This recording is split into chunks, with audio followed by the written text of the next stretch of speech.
এক হাত না থাকলেও অন্য একটি হাত দিয়ে পুরো কোরআন শরীফ সহ দৃষ্টিনন্দন ইসলামিক ক্যালিওগ্রাফি তৈরি করেছেন রত্না খাতুন। আমার যেহেতু একটা হাত নেই, আমি তো বসেই থাকি, অনেক সময় আমাকে ফ্রিই থাকি, আমি চেষ্টা করি। তারপরে ওখান থেকে আমি লেখা শুরু করলাম।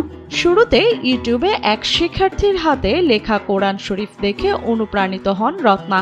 এরপর এক হাত দিয়ে শুরু করেন পবিত্র কোরআন শরীফ লেখার কাজ। তার অদম্য ইচ্ছাশক্তি ও অধ্যাবসায়ের ফলে মাত্র 6 মাসে তিনি সম্পূর্ণ কোরআন শরীফ লিখে ফেলেন। আমি ইউটিউব দেখে আমার অনেক কিছু আমি ক্লাসের মাধ্যমে মনে করেন যেখানে শিখেছি।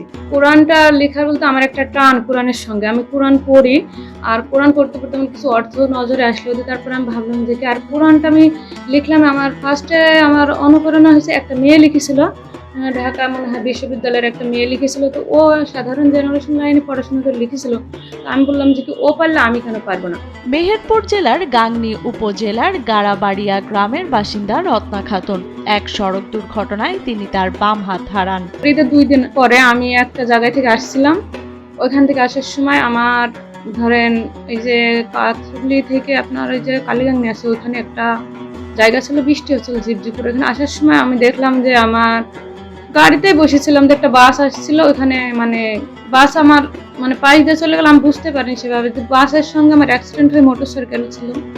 ওই আমার বাঁ হাতের উপর দিয়ে গাড়ির ডবল চাকা চলে যায়। তারপরে ওখানে সড়ক দুর্ঘটনায় আমার বাম হাতটা আমি হারিয়ে ফেলি। তবে নিজের এই শারীরিক প্রতিবন্ধকতাকে হার মানিয়ে অদম্য ইচ্ছাশক্তি ও কঠোর পরিশ্রমের মাধ্যমে অনন্য দৃষ্টান্ত স্থাপন করেছেন তিনি।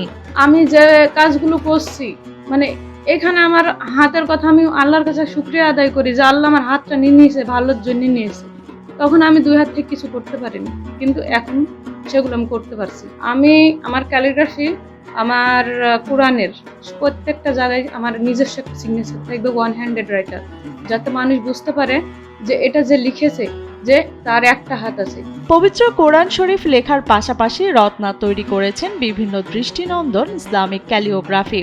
এর মধ্যে রয়েছে বিসমিল্লাহির রহমানির রহিম, আয়াতুল কুরসি, মহানবী হযরত মুহাম্মদ সাল্লাল্লাহু আলাইহি ওয়াসাল্লামের নাম এবং আল্লাহ তাআলার 99টি নাম। তার এসব শিল্পকর্ম ইতিমধ্যে স্থানীয়ভাবেও ব্যাপক প্রশংসা কুড়িয়েছে। আমি যখন কোরআন লিখছিলাম তখন আমি ভাবলাম যে না, আমি শুধু কোরআন লিখলে হবে না, কোরআনের পাশাপাশি আমাকে এখান থেকে আরো কিছু করতে হবে, যাতে সেটা আমি ফোকাস করতে পারি।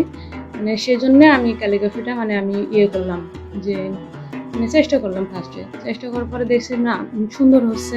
তারপর আমি বললাম না, এটা আরো ভালো করে আমাকে বেশি একটা করতে হবে, যে যাতে মানুষের নজরে আসে।